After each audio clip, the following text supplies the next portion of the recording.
story time about a man I met on the plane yesterday. So yesterday I flew from my hometown to Cairns for a friend's birthday party. And on the plane beside me, I was looking out the window and I was thinking how dry it is. And I know a lot of people wouldn't be looking at the landscape thinking it's dry unless you grew up on a farm. I had a dad that was a farmer. Right, and this man beside me, he was wearing jeans and a checkered sort of shirt, hat. He looked like a farmer. And we took off, and I noticed he was sort of keeping his arms in to not take up space. And I said to him, "Like, you can put your elbow up. I don't need a lot of space." And he looked out the window. He said, "It's dry, hey." And I said that was my exact thought, and that told me a lot about him straight up. And I think I do this. I think people do this in general, but as a nurse, I know that I do this. It's like you're searching for things to be able to build rapport, like with your patients. So I find I just naturally do that in conversation with people as well. Like, you're reading people, you're figuring them out, and that told me a lot. And we got chatting, and we ended up having the most wonderful hour flight chatting. We discussed farming, and I noticed his positive mindset straight up. He said, when he said about how dry it was, I said, "Yeah, I noticed the same." And he said, instead of being sort of complaining, he said, "Well, we've had a lot of good years. We haven't had a bad year since 2019. So automatically I was like, oh, that's a positive way to think of it. And then he goes on to talk about his farm, and I asked questions, and he talked about having this invasive grass that causes a lot of issues. And I asked what type of grass it is, because I remember some of the things that my dad used to tell me. He used to point out the types of grass, the types of trees. He would point out different things like the bark falling off the gum trees, or the wattles flowering, and like what time of the year and what it meant around the weather and things like that.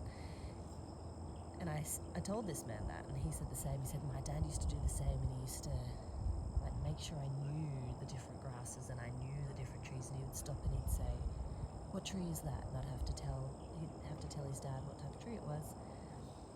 And then I said how lovely it was to be raised by dads that did that made you pay attention to what was around you and to nature and to things. And I discussed how I did that with my kids, and then we got onto the topic of how he was sort of thinking a lot of kids now might not have that, and also that they might not have skills, even that he teaches his grandkids how to shoot and hunt,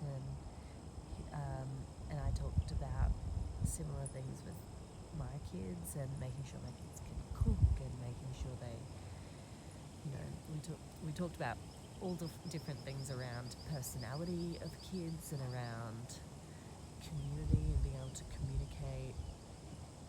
And he also said really lovely things about his wife. He sort of said about community and how she's involved with the local show, and I don't know, he said really positive things about her, and I thought how lovely it was. And then he said something about his grandson, one of his grandsons. He said, "He's wild, that kid. I thought he would be really interested in shooting, but he's not." And I said, "Oh, I love a wild kid.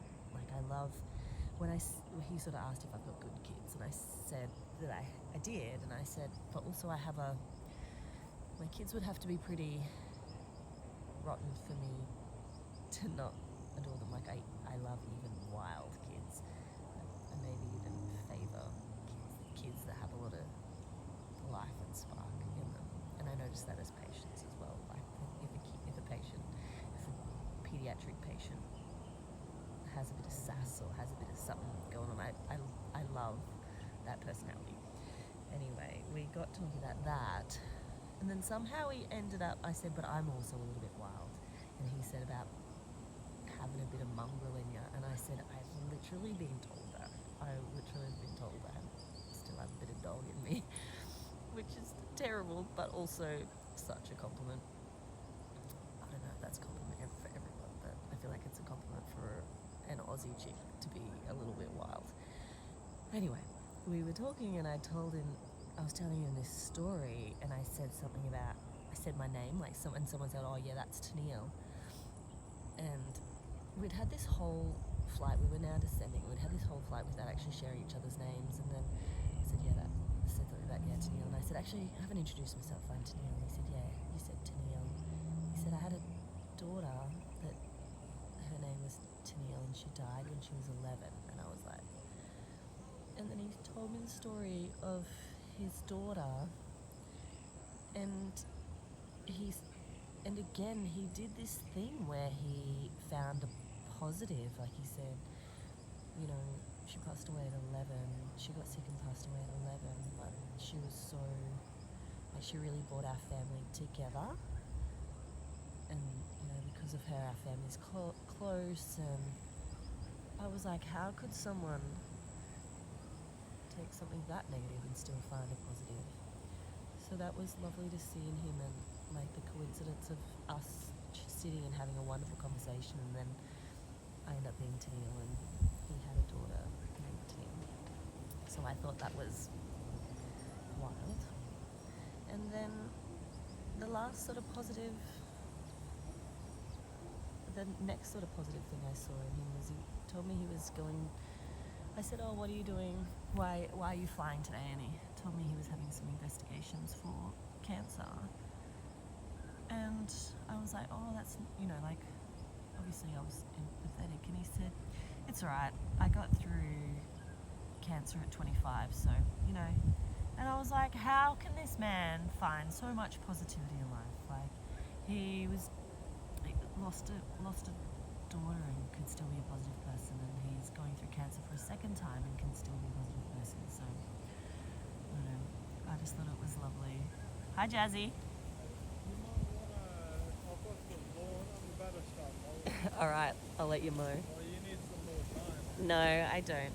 Anyway, that's my little story time of a lovely man I met on the plane.